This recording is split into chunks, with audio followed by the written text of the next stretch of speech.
di Indonesia luar biasa selama menonton aksi panggung Blue di Grand Ballroom Pullman pada Selasa 14 Februari 2023 kemarin.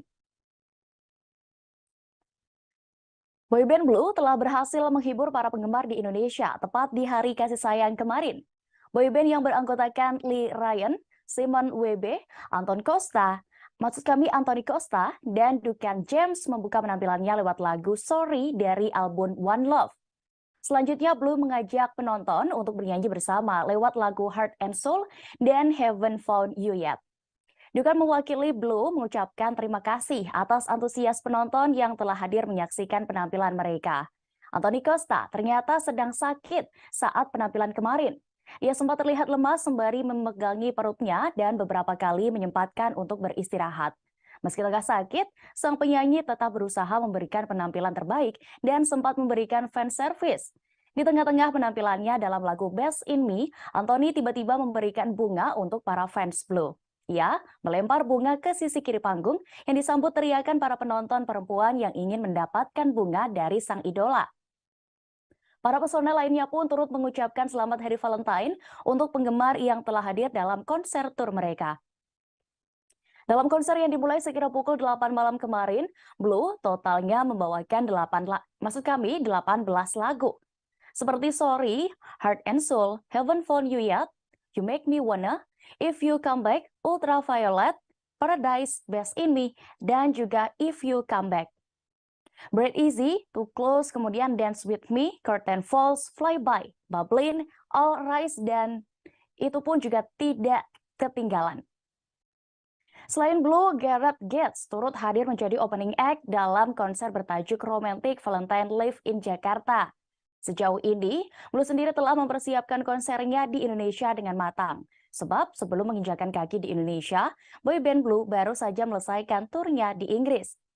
Diketahui pula konser yang dipromotori oleh Color Asia Live ini juga menjadi panggung pertama bagi Indra Bekti pasca jatuh sakit karena pecah pembuluh darah di otak. Penampilan Indra Bekti pun cukup menghibur para penonton. Canda tawa dilontarkan Indra Bekti seakan tidak menghiraukan penyakit yang sempat ia idap itu.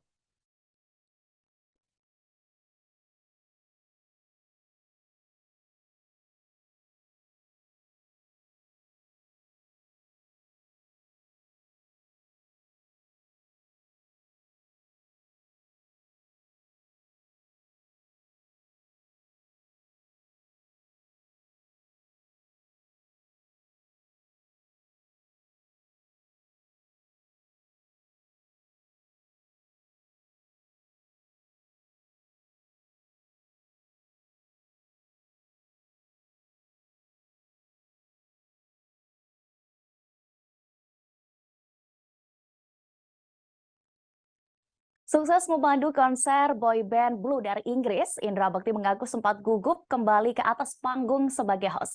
Ia bahkan juga tidak kuasa menahan tangisnya saat para penonton menyapanya dan terlihat antusias. Perasaan itu muncul lantaran konser malam kemarin merupakan kali pertama Indra Bekti kembali ke dunia hiburan tanah air. Pasalnya diketahui, ia sempat vakum akibat mengalami pendarahan di bagian otak. Namun kondisi ini tidak menyurutkan niat pria yang akrab disapa Inbek ini kembali bekerja. Berkat dukungan sahabat, keluarga, maupun para penggemar yang juga menemaninya, membuat rasa kepercayaan diri Indra Bekti naik. Walaupun kekhawatiran juga sempat dirasakan sang presenter sebelum acara.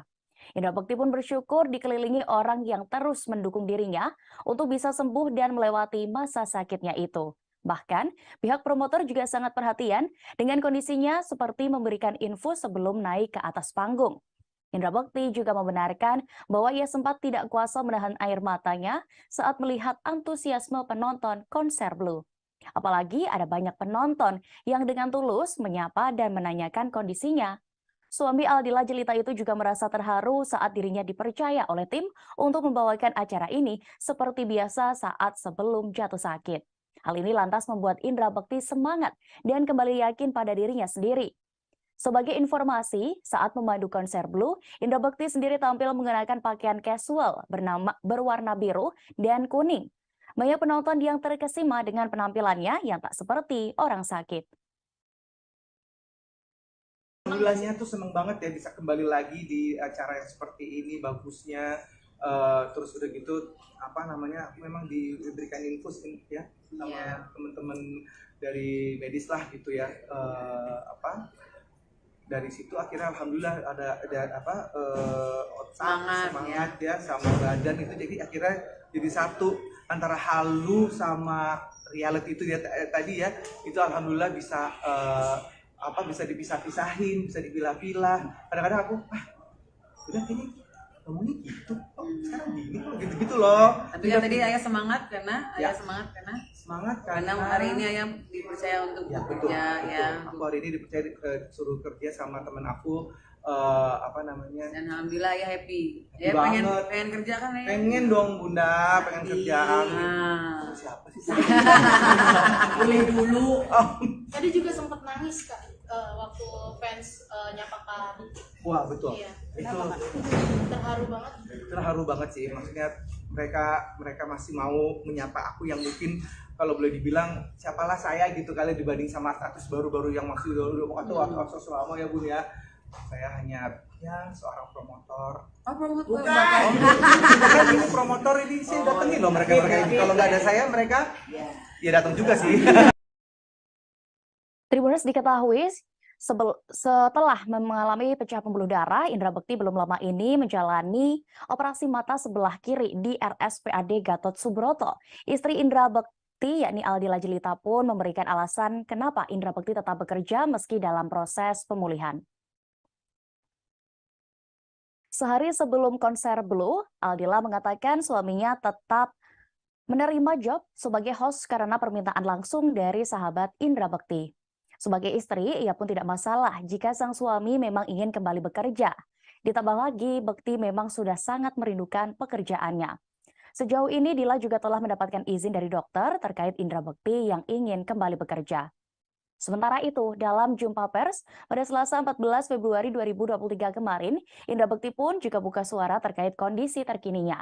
Presenter kondang yang akrab disapa Inbek ini menyebut kondisi tubuhnya sudah jauh lebih baik. Namun kedua matanya memang sempat mengalami pengurangan penglihatan karena hipertensi dan harus menjalani operasi. Meski begitu, saat ini mata sebelah kirinya pun sudah bisa melihat normal setelah adanya tindakan dokter. Sementara itu, mata sebelah kanan masih buram karena belum dilakukannya operasi. Menurut Indra Bekti, kini dirinya sudah sembuh sampai 70%, meski memang terkadang masih merasa halu. Namun kondisi ini tidak menyurutkan niat Indra Bekti untuk kembali bekerja. Ia pun meyakinkan diri bahwa pekerjaan ini memang harus dilakukan untuk bisa kembali menstabilkan perekonomian rumah tangganya. Mata saya memang terkena kayak semacam dari hipertensi ya. Nah ini yang butuh dijelasin sama Dila mengenai kesehatannya itu sendiri gitu. Memang jadi dari mataku ini ada sedikit karena hipertensi lah akhirnya membuat mata jadi kurang bisa melihat. Tapi kalau sekarang alhamdulillah udah bisa melihat untuk mata kiri. Matanya sebelah kiri ya. Sebelah kanan ini belum dibenerin, jadi ngelihat kalian itu cantik banget, ganteng-ganteng banget. Nggak apa lagi ya Bunda ya.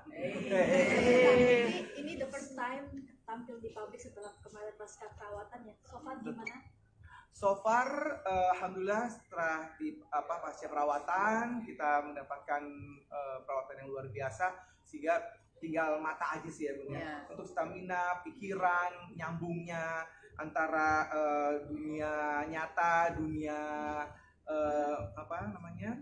halu ya, pikiran aku kadang-kadang tuh suka kayak itu terjadi nggak sih gitu loh. Itu ya bertanya dulu kan gitu. Ya bertanya dulu gitu ya. Terus ini bener nggak sih Bun? Halunya aku atau bukan? Kadang-kadang kebanyakan malah halunya aku gitu. Tapi ini bukan suatu hal yang membahayakan, tapi itu malah menjadi sebuah pelajaran-pelajaran baru supaya aku tetap harus hati-hati, jangan main ngomong-ngomong macem-macem gitu ya Bun ya.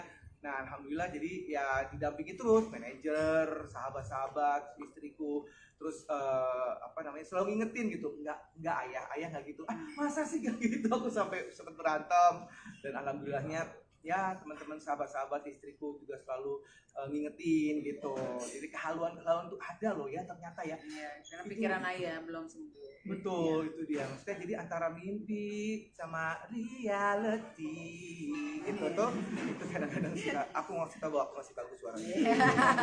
Gitu.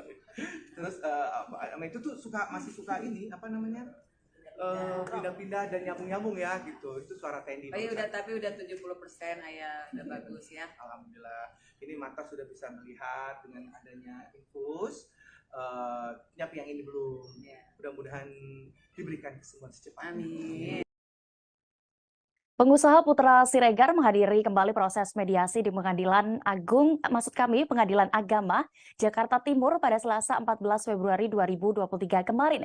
Setelah proses mediasi berlangsung, pasangan suami istri itu pun sepakat untuk rujuk. Perjuangan Putra Siregar akan menyelamatkan rumah tangganya kini sudah menunjukkan hasil. Septia Yatri telah bersedia kembali rujuk setelah mengajukan banyak syarat. Sederet syarat yang mencakup berbagai hal itu pun dipenuhi oleh Putra Siregar. Kesepakatan rujuk terjadi tepat di tanggal 14 Februari, tepat di hari Valentine atau hari kasih sayang. Putra Siregar tak bisa menyembunyikan kebahagiaannya karena mediasi dengan sang istri berakhir dengan kesepakatan rujuk. Meski sudah sepakat berdamai dan rujuk, Putra masih menunggu putusan pengadilan karena statusnya masih tergugat cerai. Ia mengakui berdamai dan juga kembali rujuk dengan sang istri, yakni Septia, ada keterlibatan unsur anak di dalamnya. Putra menyebut dirinya dan Septia juga akan tinggal bersama lagi setelah beberapa minggu kemarin mereka pisah rumah. Sebelumnya diketahui, gugatan cerai Septia Yatri Opani kepada Putra Siregar dilayangkan ke Pengadilan Agama Jakarta Timur sejak 29 Desember 2022 lalu. Salah satu alasan yang mendasari keputusan itu adalah Putra diakui oleh Septia berkali-kali mengulangi kesalahan yang sama. Jadi nanti kita akan dipanggil kembali untuk akta perdamaiannya karena tadi mediator harus melaporkan lagi kepada hakim. Nanti hakimlah yang akan memanggil kami untuk akta dadiknya, untuk kesepakatannya seperti apa. Seperti itu. Yang jelas dari istri saya mau ada perubahan, tentunya ada beberapa mungkin komunikasi kita selama ini kurang ya. Jadi tadi sehingga dikomunikasikan di mediator, keinginannya apa dipaparkan. Ya mudah-mudahan saya istiqomah sanggup lah mengabulkan semua apa yang dipaparkan atau apa yang diinginkan. Berarti dalam arti akte ini gugur ya Bang? Akte yang pertama ini gugur ya? Karena memang tadi saya nanya juga, kan saya bukan KPI kuasa hukum ya, jadi langsung nanya kepada mediator yang udah nanganin puluhan ribu kasus kan. Memang nggak ada, kalau akte itu ya dari sini, yaitu akte dading namanya. Saya pun sebelumnya nggak tahu apa itu akte dading. Nah, pandading ya, dading atau pandading gitu lah, akta perdamaian, bukan yang seperti ini. Dan ini langsung dari Pengadilan Agamanya gitu, dicatatkan tadi, dibuatkan dulu, dan nanti akan segera langsung tadi lumayan luar biasa mediatornya, jadi langsung dilaporkan kepada majelis hakim supaya majelis hakim bisa segera memanggil kita kembali untuk kita bisa diberikan akta perdamaian tersebut. Bang, berarti poinnya adalah sudah rujuk atau berdamai? Ya, insya Allah kita rujuk. Berarti tapi tetap putusan dari pengadilan, karena kan saya masih tergugat dan istri saya penggugat, kecuali istri saya sekarang langsung mencabut gugatannya. Tapi kan tetap ya istri saya mungkin untuk supaya dia lebih aman, lebih tergaransi lah. Jadi menunggu prosesnya, karena dari awal istri saya mau ikut prosesnya. Yaudah saya ikutkan sejauh ini, walaupun memang semalam minggu lalu saya tidak datang gitu. Tapi saya udah paparkan alasan kenapa saya tidak datang. Bahkan majelis hakim tadi udah sedikit membantu saya karena terlambat ya. Oh enggak, saya pribadi yang tidak mau datang.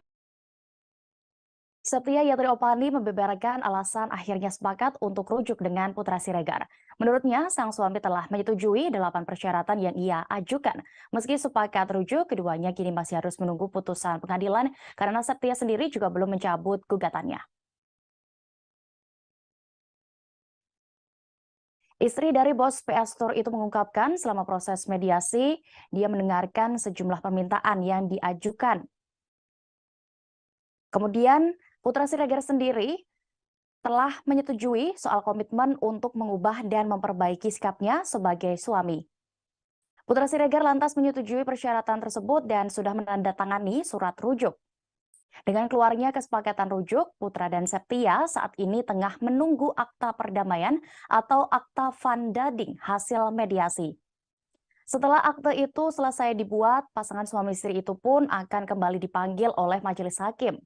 Putra mengatakan saat ini statusnya masih sebagai tergugat dan istrinya sebagai penggugat. Sementara itu, Setia Yatri Opani mengatakan akan mencabut gugatan cerai terhadap Putra Siregar setelah keluarnya akte Vandading atau surat perjanjian kesepakatan perdamaian dari Majelis Hakim Pengadilan Agama Jakarta Timur. Surat itu dijadwalkan keluar pada pekan depan, yakni Selasa 21 Februari 2023. Putra Siregar pun bersyukur kisruh rumah tangganya bisa diselamatkan dan rujuk dengan Septia. Sebelumnya diketahui, Septia Yatri Opani melayangkan gugatan cerai terhadap Putra Siregar pada 29 Desember 2022 lalu. Ibu tiga anak itu mengaku ingin bercerai lantaran suaminya kerap mengulangi kesalahan yang sama. Tadi untuk persyaratannya memang untuk sementara, agar tidak kemana-mana, kata mediatornya jangan dikeluarkan dulu dari ruangan ini. Jadi kalau keluar dari ruangan ini berarti itu dari mediatornya, dari istri saya ataupun dari saya, karena cuma kita bertiga yang ada di ruangan ini.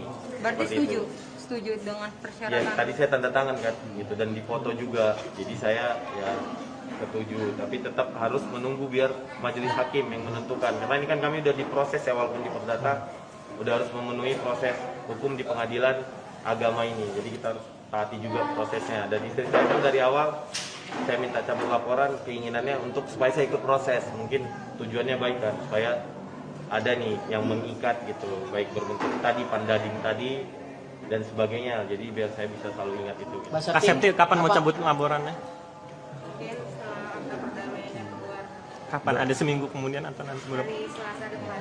Tapi bisa jadi lebih cepat. Alasan Mbak Septi apa sih Mbak menerima rujuk? Ya karena hampir semua syarat itu terpenuhi sama Bang Putra. Dan itu juga ada menjelaskan aku.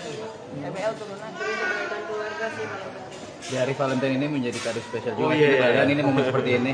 Bener ya? Jangan Gimana nih? lupa ya. Di hari Valentine menjadi momen yang terindah juga. Setting nggak kali ya. sih? Gimana nih Kak? Allah yang setting kali ya. Ya karena bisa terpenuhi ya Oh ya Mbak, total berapa poin sih yang bisa terpenuhi semuanya Kak? Hah? 8 poin ya? Dari berapa poin yang diberikan Bang Putra? Sebenarnya bisa ditambah banyak hal sih, tapi tadi bagus. Untuk mediatornya luar biasa sih, saya harus apresiasi. Ya luar biasa, karena dia nganggap kita sebagai anaknya. Kita menuju ke informasi berikutnya, Tribuners. Karir Lucky Hakim di dunia politik tampaknya tidak secemerlang di dunia hiburan.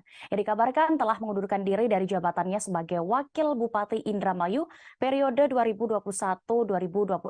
Hal itu berdasarkan surat pernyataan pengunduran diri yang ditandatangani oleh Lucky Hakim tertanggal 8 Februari 2023.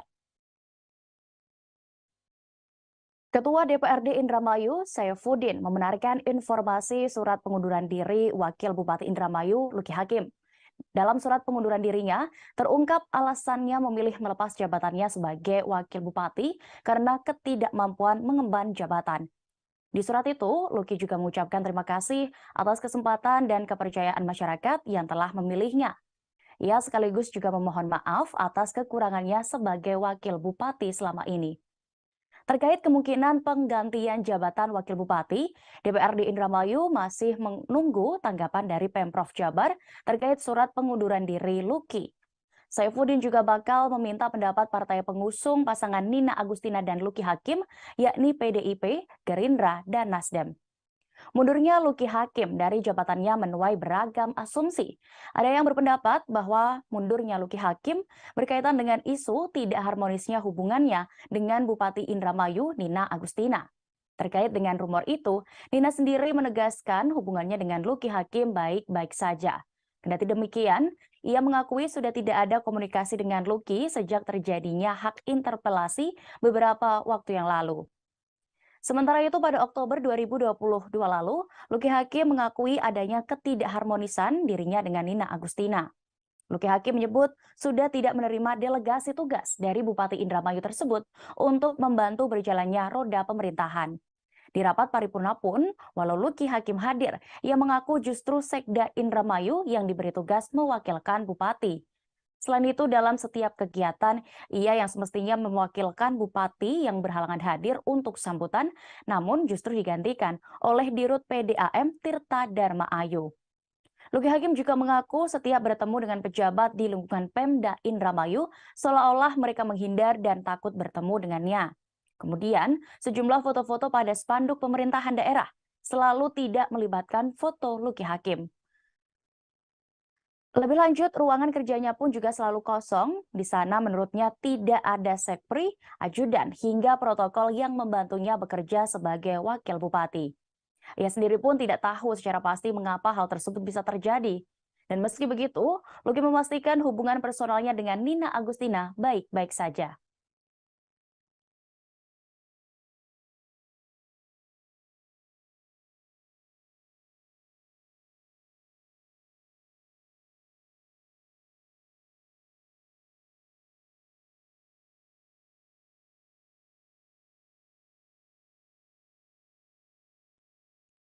Tribuners, aktor Luki Hakim mengundurkan diri dari jabatannya sebagai Wakil Bupati Indramayu, Jawa Barat. Ia memutuskan untuk mengundurkan diri lantaran merasa tidak mampu mengemban amanah sebagai Wakil Bupati Indramayu. Berikut ini profil Luki Hakim serta prestasi moncernya di dunia hiburan tanah air. Sebelum menjadi Wakil Bupati Indramayu, diketahui Luki Hakim merupakan seorang aktor, penulis, serta politikus. Pemilik nama asli Lukman Hakim ini lahir di Cilacap, Jawa Tengah pada 12 Januari 1978 lalu. Nama Luki Hakim dikenal di kalangan pecinta sinetron era 2000-an. Karirnya di dunia hiburan tanah air bermula sebagai seorang model di beberapa iklan televisi pada tahun 2001. Sinetron pertamanya yakni berjudul Karma Pala, sinetron kolosal Indonesia yang tayang pada tahun 2001. Selain di dunia sinetron, Luki Hakim juga melebarkan sayapnya di film layar lebar. Tidak hanya akting, Luki juga pernah mencoba peruntungannya di dunia tarik suara dengan merilis lagu rohani berjudul Doa. Tidak berhenti di situ, bakat Luki juga terlihat sebagai seorang penulis, desain produksi, dan eksekutif produser dengan membuat sebuah rumah produksi. Bahkan dari rumah produksinya itu, pria 43 tahun ini telah memproduksi lebih dari 20 FTV.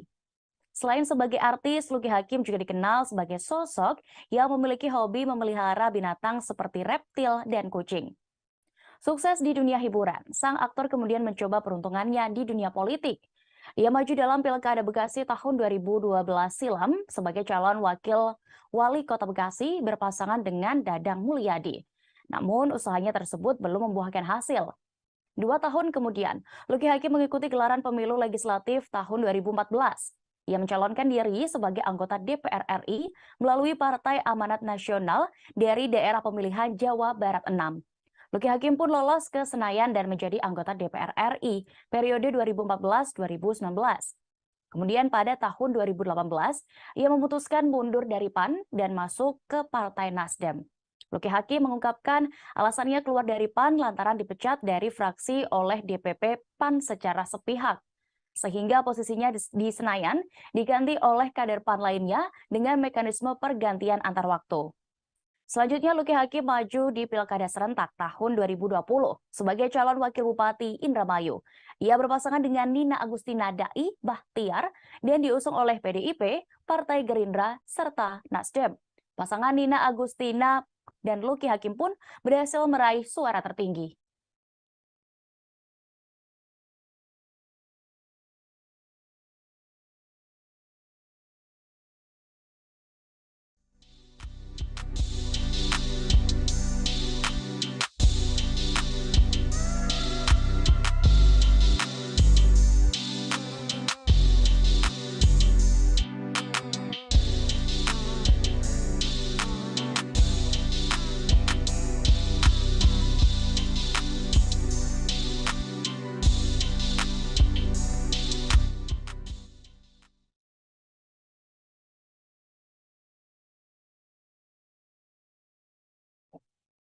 Menikah sejak 6 Desember 2015 lalu, penyanyi Kunto Aji dan Dewi Syariati kini telah dikaruniai 2 orang anak. Anak pertamanya diketahui bernama Bada Banyu Geni, kini sudah berusia 6 tahun, sementara anak keduanya baru lahir pada 2 November 2022 lalu.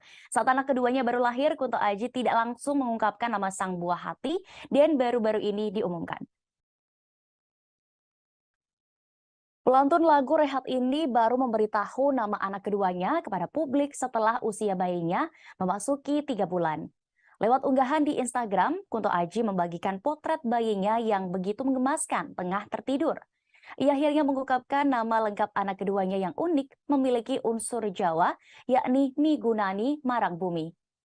Jika diartikan, nama yang diberikan juga memiliki makna yang sangat baik.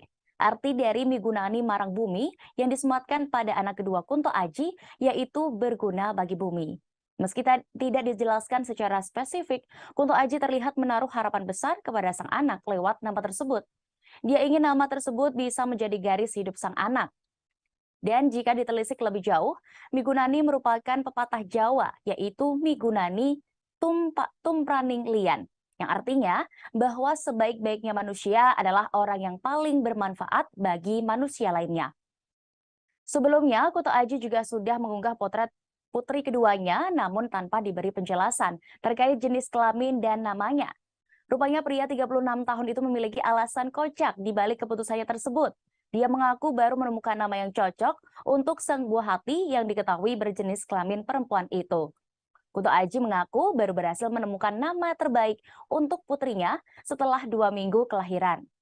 Unggahan Kunto Aji itu pun mengundang banyak komentar dari rekan sesama artis. Banyak yang memuji keindahan nama dari anak perempuannya tersebut. Sebagai informasi, Kunto Aji menikah dengan perempuan bernama Dewi Syariati pada tanggal 6 Desember 2015 lalu. Sebelumnya tidak banyak yang tahu tentang hubungan Kunto Aji dan Dewi. Kunto Aji dinilai sukses menutup rapat kehidupan pribadinya sehingga jauh dari sorotan. Pelantun lagu Terlalu Lama Sendiri ini melangsungkan pernikahan di rumah Ranadi Kemang, Jakarta Selatan. Dari pernikahan itu, pasangan ini telah dikaruniai seorang putra bernama Bada Banyugeni dan Migunani Marangbumi.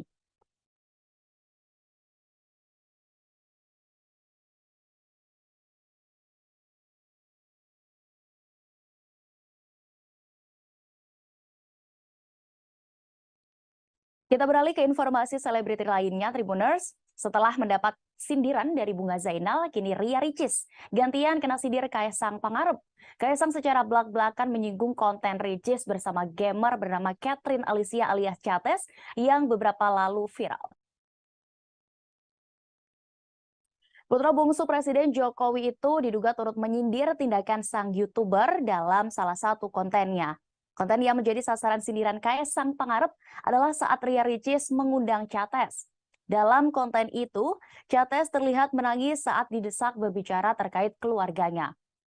Sindiran ini dilontarkan Kaisang saat ia juga berkesempatan bertemu dengan gamer cantik tersebut. Di mana saat itu Cates mengikuti casting untuk menjadi co-host yang digelar Kaisang Pangarep. Dalam YouTube pribadinya, Kaisang menanyakan apakah gamer asal Surabaya ini ingin kembali menceritakan kontennya bersama Ria Ricis. Cates pun langsung menolak menceritakan ulang kejadian tersebut. Mendengar itu, Kaisang pun beranggapan Cates masih sedih mengingat pembahasan di konten Ricis. Perempuan itu pun kemudian menyangkal bahwa saat itu matanya tiba-tiba kemasukan debu hingga membuatnya menangis. Suami Erina Gudono itu pun menimpali dengan menyindir sikap Ria Ricis yang tetap mendesak Cates untuk menjawab. Sebelumnya diketahui konten istri Teuku Ryan bersama Cates ini sempat menjadi perbincangan publik. Kala itu Ria Ricis terus membahas masalah keluarga, sementara Cates sudah menolak membicarakan hal tersebut. Meski Cates sudah tampak enggan berbicara terkait topik keluarga, Ricis tetap mendesaknya menjawab. Sementara sang gamer terdengar menjawab skenanya dan berulang kali mencoba mengganti topik pembicaraan.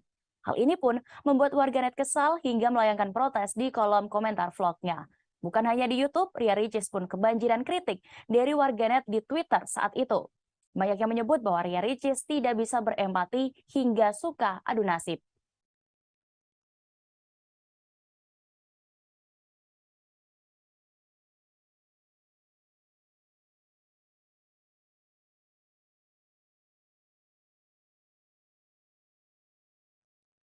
Tribuners, meski tinggal di Jerman, Bunda Korla ternyata juga mengikuti kasus pembunuhan Brigadir J dengan terdakwa Ferdi Sambo beserta istri dan juga tiga terdakwa lainnya.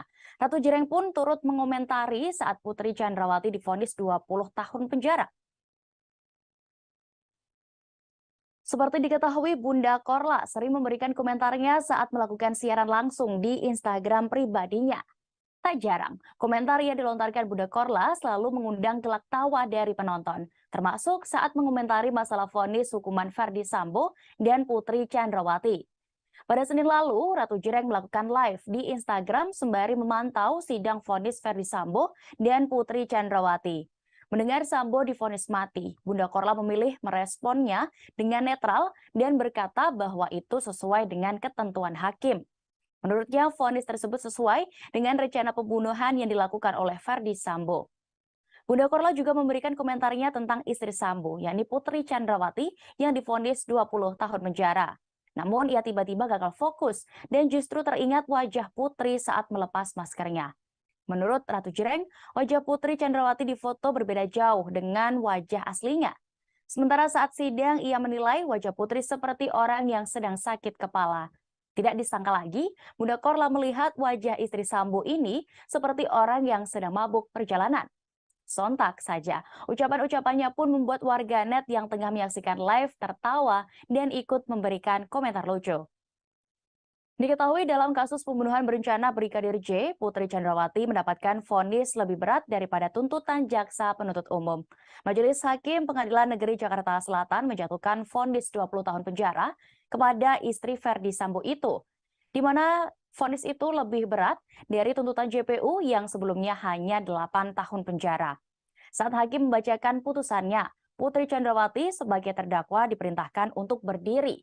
Putri berdiri dan tampak beberapa kali menghela napas. Setelah mendengarkan putusan majelis hakim, Putri pun kemudian duduk di kursi terdakwa.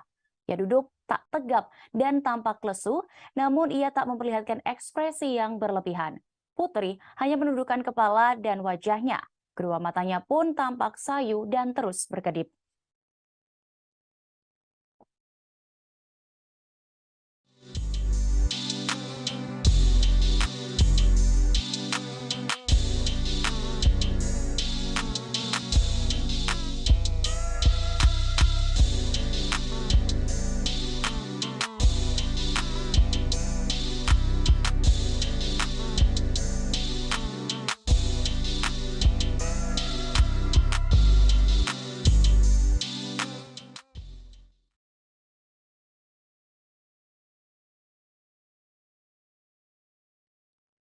Sempat mengaku geram dengan tingkahnya hingga melayangkan somasi, kini Farhad Abbas tiba-tiba membela Bunda Korla. Dukungan itu terkait soal Nikita Mirzani yang meminta uang 100 juta rupiah yang diberikan ke Bunda Korla dikembalikan. Pengacara Farhad Abbas kini menyerang artis Nikita Mirzani soal Bunda Korla. Padahal sebelumnya, ia secara habis-habisan telah mencecar tingkah sang Ratu Jireng, bahkan melaporkannya ke polisi. Farhad Abbas kini sampai memberikan peringatan kepada Nikita Mirzani. Bahkan, Farhad mengaku siap untuk membantu Bunda Korla memenjarakan Nikita Mirzani. Hal ini lantaran Nikita sudah melakukan pengancaman kepada Bunda Korla jika uang yang telah ia berikan senilai 100 juta rupiah tidak dikembalikan. Bagi Farhad Abbas, uang yang sudah diberikan Nikita itu bukanlah uang judi, melainkan uang pemberian saweran terhadap sang Ratu Jireng. Menurut pengacara itu, Bunda Korla juga bisa saja melaporkan Nikita ke penjara karena uang tersebut diminta kembali. Hal ini lantaran wanita yang akrab disapa Nyai itu juga sudah melakukan pengancaman di media sosial. Farhad mengatakan seharusnya Bunda Korla tidak perlu mengembalikan uang Nikita Mirzani tersebut. Ia pun mengaku heran dengan kelakuan Nikita yang sudah memberikan uang tapi justru meminta dikembalikan lagi. Sementara itu diketahui bahwa Bunda Korla sendiri sudah mengembalikan uang Nikita Mirzani setelah terus-terusan ditagih melalui media sosial. Sebelumnya, pada 30 Januari 2023, Farhad sudah melaporkan Bunda Korla terkait Undang-Undang ITE ke Polres Metro Jakarta Selatan. Farhad mengaku muak dengan perilaku Bunda Korla yang sering berkata kasar di media sosial. Farhad juga mengatakan bahwa Bunda Korla bukan berhadapan dengan dirinya, melainkan dengan hukum di Indonesia. Ia yakin peraturan di Indonesia bisa menghukum Bunda Korla. Mantan suami Nia Daniati itu pun mengaku akan menunggu sang Ratu Jreng kembali ke Indonesia untuk menangkapnya. Ia telah mendapatkan kabar bahwa Bunda Korla akan pulang ke tanah air pada Lebaran nanti dan berencana akan menangkapnya. Ia menyebut proses hukum atas laporan itu pun masih panjang dan sudah diproses. Farhad yakin Bunda Korla akan ditahan karena ia telah memiliki dan menyerahkan bukti yang sangat kuat kepada pihak kepolisian.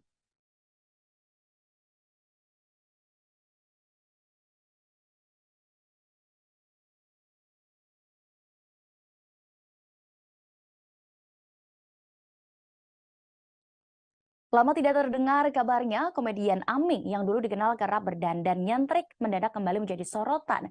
Pasalnya baru-baru ini Aming kembali dengan mengejutkan publik karena penampilannya yang lebih religius.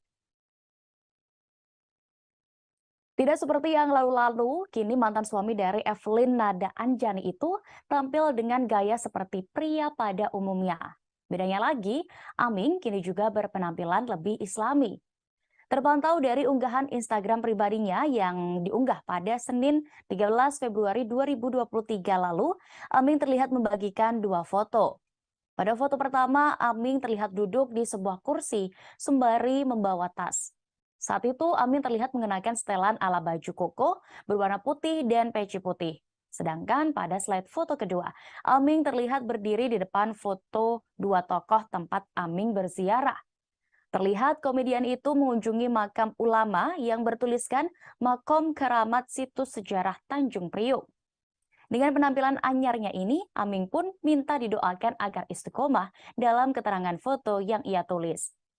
Unggahannya pun sontak ramai komentar dari rekan artis hingga para pengikutnya di Instagram.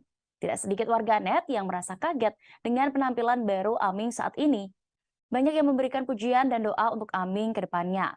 Artis-artis yang mendoakan Aming, diantaranya mulai dari Umi Pipik, ada Vina Panduwinata, Cinta Pendelop, Audy Item, Baim Wong, Anwar, dan masih banyak yang lainnya. Diketahui jauh sebelumnya, Aming memang dikenal sering tampil dengan gaya androgini atau kerap mengenakan pakaian wanita. Ia juga sempat mengungkap alasannya sering berdandan. Demikian dalam podcast bersama aktor Dendy Sumargo beberapa waktu lalu. Saat itu Aming mengaku sedang berfantasi menjadi seorang wanita bernama Mina, sosok wanita yang atraktif, menyenangkan, dan seru. Ia juga merasa penampilannya itu dapat membuat suasana menjadi lebih positif dan banyak orang yang merasa terhibur. Niat terselubung Aming di balik penampilannya yang mungkin dianggap sedikit kontroversial itu ternyata tak lain hanya ingin mendapatkan berkat. Aming merasa jika itu bagian dari ibadah karena berhasil membuat orang sekitar bahagia.